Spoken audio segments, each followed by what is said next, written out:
Hello students, नमस्कार। Solid state की online class में आप सभी बच्चों का हार्दिक स्वागत है। उम्मीद करता हूँ आप सभी घर पे स्वस्थ होंगे, सुरक्षित होंगे और पढ़ाई का सिलसिला भी आपका जारी रहना चाहिए। देखो, मैंने जो पढ़ाया था अभी तक इससे पहले, उसके मैंने पीडीएफ और जो जितने भी नोट्स थे वो मैंने आपको शेयर कर दिए हैं। तो आप उनको शेड्यूल वाइज आपकी कॉपी के अंदर नोट कर लो, तरीके से बना लेना, उनको साथ ही साथ पढ़ भी लेना। भाई अभी कुछ ज़्यादा मैटर नहीं दे रहा, फिर बाद में थोड़ा मामला हैवी हो जाएगा तो फिर आपको पढ़ने में दिक्कत आएगी और फिर मेरे को समझाने में दिक्कत आएगी। तो इससे अच्छा काम आपका ये होगा कि आप तुरंत उन लेक्चर को देखते रहें और उनको रिवाइज करते रहें। उसके अंदर फिर भी अगर आपको कोई प्रॉब्लम आती है तो व्हाट्सअप नंबर मेरे दिए हुए हैं, आप मुझसे कॉल करके बात कर सकते हैं, ठीक है। और बेफालतू के अंदर बातें करना और चैट करना मेरे को पसंद नहीं है भाई। तो उस हिसाब से बात करना। जो अगर आपको कोई प्रॉब्लम लगती है तो आपसे मेरे कॉल करो, समझा दूंगा मैं आपको तुरंत, ऐसी कोई समस्या है नहीं, ठीक है। चलो तो भाई, तो सॉलिड स्टेट का हम जो चैप्टर आगे बढ़ा रहे हैं, तो सॉलिड स्टेट में हमने टाइप्स ऑफ सॉलिड की बात कर ली थी। Crystalline, amorphous. क्रिस्टलाइन सॉलिड कितने प्रकार होते हैं ये भी हम बात कर ली। और भी जो बातें थी हम कर चुके। हम जो बात कर रहे थे वो बात कर रहे थे लैटिस की। और लैटिस के अंदर मैंने आपको कहा था लैटिस क्या होगा कि अगर लैटिस पॉइंट को अगर 3D के अंदर अगर आप रिपीट करते हो, यानी किन्हीं भी जालक बिंदुओं को अगर 3D के अंदर यानी त्रिविम के अंदर जिनकी पुनरावृत्ति करते हो तो बनने वाली संरचना कहलाती है जालक। और वह छोटी से छोटी इकाई जो जालक का निर्माण करती है उसको बोलते थे अपन यूनिट सेल। मैंने कहा था यूनिट सेल होने के लिए यही आवश्यक नहीं है कि वो छोटी हो, इसके साथ साथ मैंने कहा था कि आप एक ऐसी इकाई का चयन करोगे जो छोटी होने के साथ साथ उस संपूर्ण क्रिस्टल के गुणों क्या कर दे, व्याख्या। वही एक अच्छी यूनिट सेल के अंदर अच्छी यूनिट सेल के रूप में क्या होगी, काउंट। ये बात थी हमारे पास। चलो भाई, फिर मैंने आपको कहा था कि यूनिट सेल को आप बांटोगे कैसे। तो बांटने के दो रीजन थे हमारे पास। एक तो अपने पास था अरेंजमेंट ऑफ एटम, कि आपके पास जो यूनिट सेल है उसके अंदर पार्टिकल कहाँ पे प्रेजेंट है, कॉर्नर पे है, एज पे है, फेस डायगोनल पे है, बॉडी डायगोनल पे है या बॉडी सेंटर में। यानी मैं कहूँगा कोने पे है, किनारे पर है, या फलक के केंद्र पे है, फलक पर है, या फलक विकर्ण पे है, या काय विकर्ण पे। इनमें कहाँ पे एटम उपस्थित है। तो इनके आधार पर तो यूनिट सेल कितने प्रकार की होती है। और एक बताया था मैंने आपको सेल पैरामीटर। तो पहले मैंने आपको समझा दिया था क्यूब के बारे में कि क्यूब के अंदर कोने तो अपने पास 8 होते हैं, बताया था मैंने आपको। वहाँ भी बता देता हूँ आपको, एक बार वहाँ भी ध्यान से देख लो कि क्यूब के अंदर कोने तो अपने पास 8 होते हैं। 1 2 3 4 5 6 7 और 8 कोने तो अपने पास होते हैं 8। किनारे देखो, किनारे 1 2 3 4 5 6 7 8 9 10 11 12 किनारे होते हैं। केंद्र कितना होगा, केंद्र तो एक ही होगा भाई, क्यूब के अंदर एक ही केंद्र होता है। हाँ भाई, फलक क्या है, फलक ये जो ये फेस होते हैं उनको बोलते हैं फलक। तो एक फेस ये रहा 1 2, एक ऊपर नीचे, एक ऊपर 3 नीचे 4, एक आगे है ये वाला 5 और ये पीछे वाला 6। 6 फलक होते कमरे में, देख लो आप, एक ऊपर एक नीचे, एक दाएं बाएं, आगे पीछे, 6 फलक होंगे। और एक फलक के ऊपर ये विकर्ण बनाते हैं फलक विकर्ण, ऐसा इसको बोलते हैं फलक विकर्ण। और दो अपोजिट सेंटर मिला दूं मैं, एक वहाँ पे एक वहाँ पे, जैसे इसको मिला दूं इसको मिला दूं, इसको बोलते हैं अपन काय विकर्ण। ये बात थी। मैंने फलक विकर्ण की गणना करवाई थी आपसे, वो कितना आई थी अपने पास, √2a। और काय विकर्ण कितना आया था अपने पास, √3। यहाँ तक की बात अपन कर चुके थे, यहाँ तक कोई डाउट होने का सवाल नहीं है। आज जो मैं बता रहा हूँ आपको वो बताऊंगा कंट्रीब्यूशन। कंट्रीब्यूशन क्या है, कंट्रीब्यूशन जानते हो ना, संयोजन। या मैं कहूँगा कि किसी भी एटम का, जैसे मान लो मैं आपसे कहता हूँ कि एक यूनिट सेल है, यानी कोई एक एकक कोशिका है, उसके अंदर जो पार्टिकल है घन के कोनों के ऊपर व्यवस्थित है। मैंने क्या कहा आपसे कि कोई यूनिट सेल है उसके अंदर जो पार्टिकल है घन के कोनों पर व्यवस्थित है। अब घन के कोने पर कोई पार्टिकल है तो थोड़ी का पूरा पार्टिकल उसके अंदर काउंट होगा। तो उसका कितना कंट्रीब्यूशन, यानी उसका कितना पार्ट उस यूनिट सेल के अंदर काउंट हो रहा है, उसको बोलते हैं कंट्रीब्यूशन ऑफ पार्टिकल। उसे क्या बोलते हैं, कंट्रीब्यूशन ऑफ, यानी संयोजन, कि उस अणु का उस यूनिट सेल के अंदर कितना पार्ट संयोजी हो रहा है, उसको कहेंगे कंट्रीब्यूशन ऑफ पार्टिकल। आज हम बात कर रहे हैं, बात करेंगे कंट्रीब्यूशन की। किसकी बात करेंगे भैया, कंट्रीब्यूशन, यानी हम बात करेंगे संयोजन की, कि किसी भी पार्टिकल का घन के क्यूब पे, कोनों पर, फलक पे, फलक विकर्ण पे, फलक केंद्र पे, काय विकर्ण पे, फलक विकर्ण पे कितना यानी कितना कंट्रीब्यूशन वो फॉलो करता है, उसको आज देखने वाले हैं। जैसे मान लो मैं आपसे कहता हूं कि कोई पार्टिकल घन के फलक पर है, तो क्या फलक के अंदर पूरा काउंट होगा, आधा काउंट होगा, 1/4 काउंट होगा, 1/8 काउंट होगा, कितना काउंट होगा, वो देखना चाहते हैं आज। तो उससे पहले मैं आपके सामने क्यूब बना रहा हूँ, सुना बात ध्यान से। अगर पहले मैं क्यूब बना दूँ पहले इधर, उससे पहले अपन एक ही पॉइंट ही पढ़ लेते हैं, क्यों बनाने की आवश्यकता ही नहीं, साथ साथ पढ़ते जाएंगे। पहली बात देखो, आप कहोगे सर आप ये संयोजन को क्यों बढ़ा रहे हो, क्योंकि मैंने कहा है अभी तक मैंने यूनिट सेल को बांटा नहीं है। जब मैं यूनिट सेल को अरेंजमेंट ऑफ पार्टिकल के हिसाब से बांटूंगा तो मेरे को पार्टिकल की व्यवस्था दिखानी पड़ेगी आपको कि पार्टिकल कहाँ का है। और मान लो मैंने आपसे कही कि एक यूनिट सेल है, उसके अंदर पार्टिकल घन के केंद्र की उपस्थित है, तो पहले आपको ये तो पता हो कि घन के केंद्र पर जब कोई पार्टिकल रखा जाता है तो वो पार्टिकल पूरा काउंट होता है, 1/4 काउंट होता है, 1/8 काउंट होता है, 1/2 काउंट होता है, कितना काउंट होता है। तो पहले आपको इस चीज का तो अंदाजा हो कि जैसे मान लो मैंने कह दिया कि एक यूनिट सेल है, कोई सी मान लो, जब आएगी आगे देख लेंगे, एक यूनिट सेल है, उसके अंदर पार्टिकल काय विकर्ण के उपस्थित है। काय विकर्ण क्या था अपने, वहां से लेके वहां तक। अब इसके ऊपर कोई पार्टिकल होगा तो कितना काउंट होगा, पूरा का पूरा काउंट होगा, a/2, a/4, a/8, कितना काउंट होगा।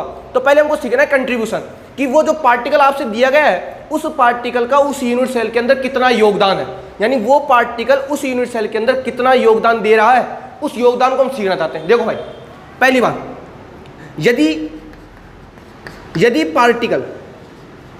यदि पार्टिकल घन के कोने पर हो, कहां पे ऊपर, घन के कोने पर, यानी किसके ऊपर होना चाहिए, कॉर्नर पे, घन के कोने पर। अब सुनो बात ध्यान से, जब भी मैं यूनिट सेल की, यानी जब भी मैं सॉलिड स्टेट की बात करूंगा और जब भी मैं पार्टिकल की बात करूंगा, तो आपको जो भी पार्टिकल की पोजीशन देखनी है, यानी आपको जो भी पार्टिकल दिया गया है उसकी व्यवस्था देखनी है, तो वो देखनी पड़ेगी सेंटर से। और पार्टिकल क्या लेंगे यहाँ पे, हम बॉल, स्फीयर ही तो लेंगे, और स्फीयर मतलब बॉल का सेंटर क्या होता है, बीचों बीच। तो ध्यान रखना, जब भी आप सॉलिड स्टेट की चर्चा करोगे और जो भी पार्टिकल आपको दिया जाएगा उस पार्टिकल की चर्चा हमेशा आप कहां से करोगे, सेंटर से। कहां से करोगे, सेंटर से, ये ध्यान रखना। अब सुना बात ध्यान से, मान लो हम ये देखना चाहते हैं, मैंने आपसे कहा कि क्यूब है, क्योंकि मैंने कहा था पूरी की पूरी सॉलिड स्टेट के अंदर हमको जो यूनिट सेल पढ़नी है वो यूनिट सेल ही कौन सी होगी, क्यूबिक वाली। ये बना दिया मैंने आपके सामने क्यूब, बना दिया क्यूब, ये लो जी, ये आपके सामने क्यूब बना दिया गया। मैंने कहा कि जो आपके पास पार्टिकल है, अब वो चाहे अणु हो, आयन हो, मोलिक्यूल, उससे मतलब नहीं है, वो जो आपके पास कोना, मतलब जो पार्टिकल है वो घन के कोने पर है। कहां पे, कोने पर। मैंने कहा था जब भी आप पार्टिकल को क्या मानोगे, यहाँ पे स्फीयर, गोला मानोगे। क्या मानोगे, गोला जानते हो ना, पूरी बॉल। और मैं कहूंगा आपको पार्टिकल की पोजीशन कहां से देखनी है, सेंटर से। तो मैं कहूंगा कोने कितने हैं, 8, 1 2 3 4 5 6 7 8, 8 है, घन के कोने पर व्यवस्थित है।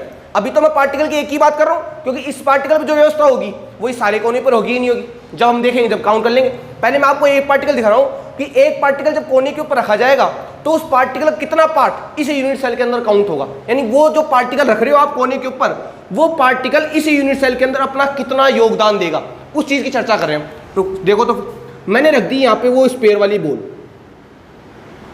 रख दी, कोना यही है, ध्यान से देखना भाई इस चीज को, मैंने रख दी वो बॉल यहां। अब ऐसे मैंने पहले कहा था ये जो क्यूब है वो 3D है, और 3D की इमेजिंग करना बहुत तगड़ा काम है भाई। ऐसे दिखने में तो ऐसा लग रहा है कि ये शायद इतना सा काउंट होगा। अब देखो ना, पूरा का पूरा स्पेस तो बाहर है और इतना सा पार्ट इसके अंदर है। अब हम ये देखना चाहते हैं, दिख रहा होगा शायद आपको, ये क्यूब अपने पास, क्यूब ऐसा ही होता है, बना है नहीं मेरे पास अभी, यहाँ पे बता देता हूँ आपको। नहीं, ये क्यूब अपने पास, और क्यूब के कोने के ऊपर आपने पार्टिकल को रख दिया। मैंने कहा था आपको पोजीशन देखनी सेंटर से, तो मैं कहूँगा इस सर्कल का सेंटर शायद बीचों बीच यही होगा। अब बताओ क्या ये पूरा का पूरा पार्टिकल इस यूनिट सेल के अंदर जा रहा है क्या, दिख रहा है आपको, ये वाला इतना वाला पार्ट बाहर है, मतलब पूरा का पूरा तो ये पार्टिकल इसके अंदर काउंट नहीं होगा। तुमको काउंट कौन सा करना है, जो इसके अंदर आ रहा है उसको काउंट करना, उससे बाहर वाले काउंट नहीं करना। अब देखना आपको क्या है, सुनो ध्यान से बात। अगर मान लो इस पार्टिकल को मैं बॉल ही मान रहा हूं और बॉल को रख दिया मैंने इस घन के कोने के ऊपर, थोड़ा इमेजिन करना। अगर मैं ऑफलाइन क्लास में होता तो आपको पूरा तरीके से इमेजिन करवा पाता, लेकिन फिर भी आप घर पे बैठ के इमेजिन करना थोड़ा सा, कि अगर आपके पास बॉल है, उस बॉल को आपने घन के कोने के ऊपर फिट कर दिया, तो अगर आप उसकी सेंटर से पोजीशन देख रहे हो तो देखो सेंटर ये होगा, देखना ध्यान से। अब मैं इस बॉल को 2 पार्ट के अंदर डिवाइड कर रहा हूं, साफ साफ दिखेगी फिर आपको, दिख गई। अब देखना ध्यान से, अगर मान लो घन का कोना है, ऐसे मानो आप, ये घन का कोना है, इस कोने के ऊपर मैंने एक बोल्ट को फिट कर दिया। अब वो बॉल का इतना वाला पार्ट बाहर काउंट होगा कि नहीं होगा भाई, आपने यहां पार्टिकल को फिट किया है, उसका बाहर वाला पार्ट, ये वाला पार्ट तो बाहर काउंट होगा और बाकी बचा पार्ट अंदर काउंट होगा। अब तो कैसे काउंट होगा, अगर मान लो इस बॉल को मैं ऐसे 2 पार्ट के अंदर डिवाइड कर दूं, सुना बांध, ये बॉल यही है, इसको मैंने इस पार्ट में डिवाइड कर दिया, यानी आधा भाग तो ऊपर और आधा भाग नीचे, बताओ है कि नहीं, यही है, दिख रही साहब आपको, आधा भाग ऊपर आधा भाग नीचे। अब देखो आपको ये आधा भाग तो ऊपर दिख रहा होगा, मैं कहूंगा ये आधा वाला भाग, कौन से वाला भाग, ये जो आधे वाला भाग ऊपर वाला, इसको अगर मैं मार्क करूं, ये जो आधे वाला भाग ऊपर वाला, पूरी इमेजिन ध्यान रखना। अगर इस बॉल को मैं 2 पार्ट के अंदर डिवाइड करता हूं, बीच में से मैं स्लाइस कर दूं इसके अंदर, अगर इसके अंदर मैं कट लगाऊं तो ये आधी बॉल तो ऊपर काउंट हो गई, तो मैं कहूंगा ये आधी बॉल तो इसके अंदर काउंट होगी ही नहीं। देखो आप शायद भाई, ये वाला जो पार्ट है, ये वाला पार्ट यही तो वाला पार्ट है, क्या ये पार्ट इस क्यूबिक सेल के अंदर काउंट होगा का, नहीं होगा, क्योंकि ये पार्ट तो इसके अंदर जा ही नहीं रहा। तो मैं कहूंगा इस पार्ट को मैं हटा देता हूं, किस वाले पार्ट को, इस वाले पार्ट को, हट गए पार्ट। अब कौन सा वाला पार्ट बचा है मात्र, ये नीचे वाला, यानी मैं कहूंगा आपने जो गोला लिया है उसका आधा पार्ट तो उसके अंदर कंट्रीब्यूट कर ही नहीं रहा। देख लो आप ध्यान से, आपने जो पार्टिकल कोने के ऊपर रखा है उसका आधा पार्ट, यानी उस बॉल का आधा पार्ट तो इस क्यूब के अंदर काउंट हो ही नहीं रहा। अब बच गया आधा पार्ट। अब आधे में सुनो भाई, अब मैंने कहा था आपके पास कोई एक सेल तो होगी नहीं, क्योंकि आपने तो छोटी से छोटी इकाई तो ली है। ये जो आपने क्यूब का टुकड़ा लिया है ये छोटा सा छोटा है कि नहीं? मैंने कहा था छोटी से छोटी इकाई की पुनरावृत्ति से जब संपूर्ण क्रिस्टल का निर्माण हो जाता है तो छोटी से छोटी इकाई क्या बोलते हैं अपन? Unit cell. मैं कहूँगा ऐसी इकाइयाँ तो बहुत सारी होगी, इसके पीछे भी होगी, इसके आगे भी होगी, इसके पीछे भी होगी, ऊपर भी होगी, नीचे भी होगी, जब तो एक क्रिस्टल का निर्माण होगा कि नहीं होगा। मैंने आपको एक लैटिस बनाया था, उस लैटिस के अंदर 8 क्यूब थे, अगर देखा होता हमने, इसके पास भी था, इसके पीछे भी था, इसके पीछे, इसके ऊपर भी होगा 4, एक इसके पास 2, एक इसके पीछे 3, फिर एक उसके पीछे 4, 4 यहाँ, 4 यहाँ, 4 यहाँ, ऐसे पूरे क्रिस्टल लैटिस का निर्माण होगा कि नहीं होगा। तो मैं कहूँगा इस ये वाला आधा पार्ट तो काउंट होगा नहीं। अब बच गया आधा वाला। अब देखो आधे वाले में ये रहा इसका सेंटर, ध्यान देना पूरा कंटिन्यू समझ में आ जाएगा आपको। ये रेखा दिखा दूँ मैं यहाँ से, देखो ध्यान से, ये दिखा दी यहाँ से, ये वही तो है, ये वाला किनारा है। अब देखो एक किनारा कहाँ से जा रहा है? ये इधर से दिख गया आपको ये वाला किनारा, और एक किनारा कहाँ से जाएगा? थोड़ा इमेजिन करना ध्यान से। ये बॉल है भाई, कटोरा मान लो आप, कटोरे के बीच में इमेजिन करना थोड़ा सा भाई। ये वाला पार्ट आप सोचो ना, आपने गोला लिया, उस गोले को आपने कोने के ऊपर फिट कर दिया, तो कोने के ऊपर फिट करोगे तो ये वाला पार्ट तो उसके अंदर काउंट ही नहीं होगा। अगर इस बॉल के मैं 2 पार्ट कर लूँ तो ये वाला पार्ट ऊपर रह गया ना भाई, तो ये तो काउंट होगा नहीं। अब बच गई आधी बॉल। अब आधी बॉल को थोड़ा इमेजिन करो कि आधी बॉल है, उसके बीचों बीच सेंटर है। अब सेंटर से मैंने एक रेखा तो यहाँ डाल दी, एक रेखा मैं नीचे डाल दी, और एक रेखा मैंने ऐसे डाल दी, तो मैं कहूँगा शायद ये ऐसे बढ़ गया। देखो अगर इस बॉल को मैं काटूँ तो बताओ इस बॉल के 4 पार्ट बनेंगे नहीं बनेंगे? सोचो ध्यान से। अगर आप इसको ऐसे बांट रहे हो तो एक तो ये हो गया, और एक ऐसे जाएगा नहीं जाएगा बीच में? 45 डिग्री कोण के ऊपर जाएगा ना, 45 पे, बिल्कुल हाफ में करेगा नहीं करेगा? तो बताओ 1/4 होगा कि नहीं होगा? भाई ये पूरा आधा है, तो ये बताओ ये 1/4 होगा कि नहीं होगा? अरे होगा कि नहीं होगा? बात समझ में नहीं आएगी शायद मेरे ख्याल से। ये पूरी आधी बॉल है, आधी बॉल में आपने बीच के अंदर पॉइंट लिया, एक सेंटर तो ऐसे काटा और एक सेंटर आप ऐसे मान लो, ध्यान देखना, एक सेंटर तो मैंने ऐसे काट दिया और एक सेंटर बीचों बीच काट दिया। अब ऐसे कितने सेंटर बनेंगे? देखो अगर मैं इसको यहाँ से नहीं यहाँ से जोड़ दूँ, सोचो ये ऐसे है ये बॉल। अगर इस बॉल की मैं कल्पना करवाऊँ आपको तो ये बॉल ऐसे, देखो नीचे वाली बॉल, और एक बॉल ये होगी ऊपर है ऐसे, देखो ध्यान, अब दिखेगा आपको साफ से, ये ऐसे ये बॉल दिख रहा है आपको। लेकिन आप पता है ना आपको अब कितने पार्ट दिख रहे हैं आपको? 1 2 3 4, यानी 4 पार्ट तो नीचे है और 4 ही पार्ट इसके ऊपर है, टोटल बाकी कितने हो गए? 8। सोचो ये बॉल ऐसे है, इसके अंदर बीच के अंदर पॉइंट डाला, एक रेखा ऐसे खींची, एक रेखा ऐसे खींची, एक रेखा ऐसे खींची, एक रेखा ऐसे खींची, यानी ये जो नीचे वाली बॉल है, ये नीचे वाली बॉल का आधा भाग कितने पार्ट के अंदर डिवाइड होगा? 4 पार्ट में। एक पार्ट ये रहा, एक पार्ट ये रहा, एक पार्ट ये रहा, एक पार्ट ये रहा, यानी आधे का 1/4 है। तो पूरे का कितना होगा भाई? आधा जो आपकी आधी बॉल है उसका आपने 1/4 काउंट किया है, यानी आपका 1/4 तो जा रहा है इसके अंदर, आधे का जा रहा है 1/4, तो पूरे का कितना जाएगा? 1/8 जाएगा नहीं जाएगा? भाई आपकी जो आधी बॉल थी, ये जो आधी बॉल थी, इसका 1/4 इतना तो पार्ट जा रहा है, ये पार्ट इतना ही तो है, आधे का 1/4 है, तो पूरे का कितना होगा? पूरे का कितना होगा? 1/8 होगा कि नहीं होगा? क्योंकि आपकी पूरी बॉल के अंदर कितने पार्ट है? 8। भाई आपकी पूरी बॉल 8 पार्ट के अंदर टूटी नहीं टूटी, और ए का कितना जा रहा है? कितना जा रहा है? 1/4, तो पूरी का बताओ 1/8 होगा कि नहीं होगा? मल्टीप्लाई कर दो 2 से। भाई 1 का जा रहा है 1/4, तो 2 का कितना जाएगा? 1/8 जाएगा नहीं जाएगा? तो मैं कहूँगा अगर आपके पास कोई एटम घन के कोने के ऊपर व्यवस्थित है तो उसका कितना पार्ट कंट्रीब्यूट करता है? ओनली 1/8। कितना करेगा? यानी घन के कोने पे अगर कोई पार्टिकल बैठा हुआ है तो वो अपने पूरे पार्ट का कितना कंट्रीब्यूट करेगा भाई? 1/8 पार्ट। कितना करेगा भाई? 1/8 पार्ट। कितना करेगा? 1/8। वापिस समझा रहा हूँ, अगर आपने कोई बॉल ली, उस बॉल को घन के कोने के ऊपर रख दिया, तो मैं कहूँ घन का ये वाला पार्ट, यानी बॉल का ये वाला पार्ट तो काउंट ही नहीं होगा। अब बच गई आधी बॉल। अब आधी बॉल को अंदर कैसे समझोगे आप? सुनो, आधी बॉल लिया आपने, आधी बॉल के बिल्कुल सेंटर में से पॉइंट डाल दिया, एक पॉइंट ऐसे खेल दो, एक पॉइंट ऐसे खेल दो, एक यहाँ से एक यहाँ से, वो जो भाई ये इतना सा पार्ट तो बचेगा, ये वाला पार्ट बीचों बीच होगा। 3D के अंदर ऐसे तो होगा ही, तो ये वाला पार्ट ही तो काउंट हो रहा है। देखो आप, ये वाला पार्ट ही तो काउंट हो रहा है, ये वाला पार्ट को अलग थोड़ी, यही तो है। बताओ 1/4 है कि नहीं? अब आधा का 1/4 है, तो पूरे का कितना होगा? 1/8 होगा कि नहीं होगा? 1/8। अब कोने कितने हैं? 1 2 3 4 5 6 7 8। एक कोने का 1/8 है, तो कितने कोने हैं? 8। तो 8 कोने का 1/8 कितना होगा भाई? 8 से 8 कट जाएगा 1। पता होगा कि नहीं होगा? जैसे मान लो मैं कहूँ आपसे कि एक कोई यूनिट सेल है, उसके अंदर परमाणु घन के कोने पर व्यवस्थित है। किस पर व्यवस्थित है? घन के कोने पर। तो बताओ उस यूनिट सेल के अंदर कितने परमाणु है? तो सुनो, आपसे क्या कहा गया है कि जो परमाणु है घन के कोने पर व्यवस्थित है। अब घन के कोने पर है तो घन के कोने पर पार्ट कितना होता है? 1/8। और आपको पता है घन के अंदर कोने कितने होते हैं? 8। 8 के ऊपर 1/8 है तो 8 को मल्टीप्लाई कर दो 1/8 से, 8 से 8 कैंसिल हो जाएगा। बताओ उस पूरी क्यूब के अंदर कितने पार्ट, मतलब कितना पार्टिकल होगा? ओनली 1।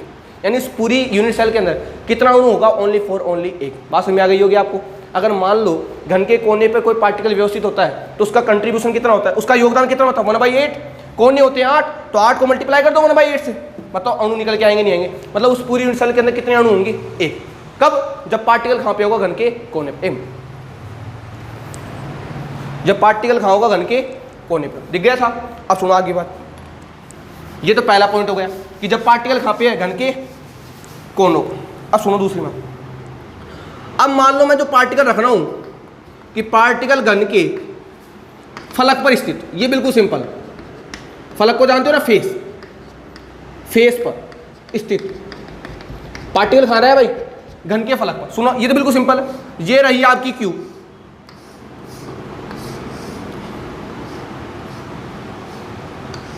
ले लिया क्यूब, घन पार्टिकल कहां है? घन के फलक पर। अब सुनो ध्यान से, मैं ये बोल लेके आ रहा हूं, मैं ये बोल लेके आया, इसको समझो आप कि मान लो अपने पास क्यूब है, इसको पैक कर लेते हैं थोड़ा सा।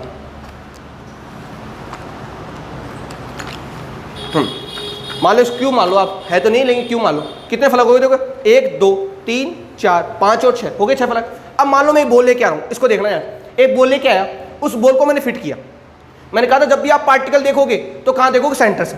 अब मैं बॉल लेके आ रहा हूं और मैं बॉल को फिट कर रहा हूं, तो मान लो ये बॉल मैंने फिट कर दी, ये पूरी इतनी बड़ी बॉल थी, इस बॉल को मैंने इसके अंदर दिया, तो मैं कहूंगा इस बॉल का आधा पार्ट तो बाहर होगा और आधा पार्ट अंदर होगा कि नहीं होगा? अगर आप सेंटर से देख रहे हो भाई, इस बॉल का सेंटर, भाई इस चौक का सेंटर कहां होगा? बीचों बीच यहां पे होगा।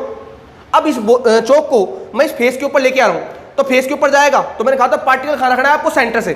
तो जब सेंटर के ऊपर आप इसको रखोगे तो सेंटर यहीं तो आएगा इस फेस का, तो मैं कहूंगा आधा पार्ट तो इसका रहेगा बाहर और आधा पार्ट रहेगा इसका अंदर। यानी एक बॉल का कितना पार्ट कंट्रीब्यूट करेगा अंदर? 1/2, 1/2 यानी हाफ करेगा।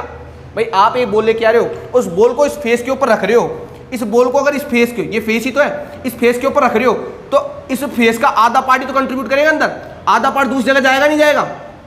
जाएगा नहीं जाएगा। कैसे समझोगे आप? अगर मान लो इसके बगल, इसके पास में मैं अगर एक क्यूब और बनाऊं,